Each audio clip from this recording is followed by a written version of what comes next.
ഇന്ത്യയിൽ നിന്ന് ഏത് വിമാനം ആരോടിച്ചാലും ഏത് കമ്പനിയുടേതായാലും ഒരു സെക്ടറിൽ ഒരു റൂട്ടിൽ ഒരു ഫെയറേ വാങ്ങാൻ പാടുള്ളൂ. എത്ര വിപ്ലവകരമായ തീരുമാനം ആലോചിച്ച് നോക്കൂ.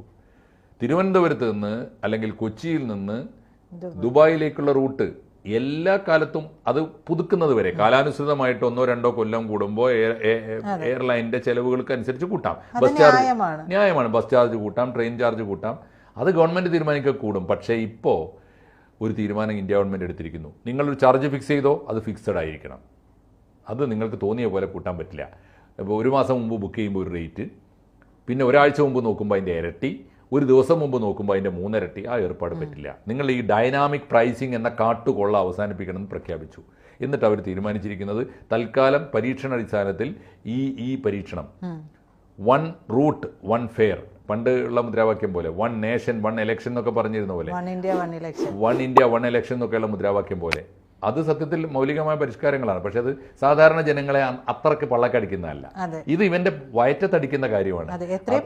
നമ്മുടെ കേരളത്തിലാണ് ഏറ്റവും കൂടുതൽ പ്രവാസികൾ. തീർച്ചയായിട്ടും കേരളീയർ എനിക്ക് തോന്നുന്നു വലിയ ആഹ്ലാദത്തോടെ ആയിരിക്കും ഈ വാർത്ത സ്വാഗതം ചെയ്യുക. ഒക്ടോബർ 14 പ്രഖ്യാപിച്ചു. ഇന്നു മുതൽ ഡിസംബർ 31 വരെ നിരീക്ഷണ കാലമാണ്. എന്ന് വെച്ചാൽ പ്രൊബേഷൻ പീരീഡാണ്. ഈ കാലത്ത് ഞങ്ങൾ എല്ലാ സെക്ടറിനെയും അടിച്ചേൽപ്പിക്കുന്നില്ല. ഒരുങ്ങിക്കൊള്ളുക. ഡിസംബർ 31 കഴിഞ്ഞാൽ പിന്നെ പുതുവർഷമാണ്. 2026 ജനുവരി 1 മുതൽ ഇന്ത്യയിൽ നിന്ന് ഓടുന്ന ഏത് വിമാനവും ഒരു സെക്ടറിലേക്ക് ഒരു ചാർജേ വാങ്ങാൻ പറ്റുള്ളൂ.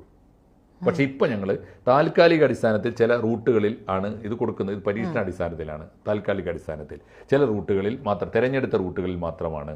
പക്ഷേ അടുത്ത പുതുവർഷം മുതൽ നടപ്പാക്കും എന്ന് പ്രഖ്യാപിച്ചു കഴിഞ്ഞിരിക്കുന്നു.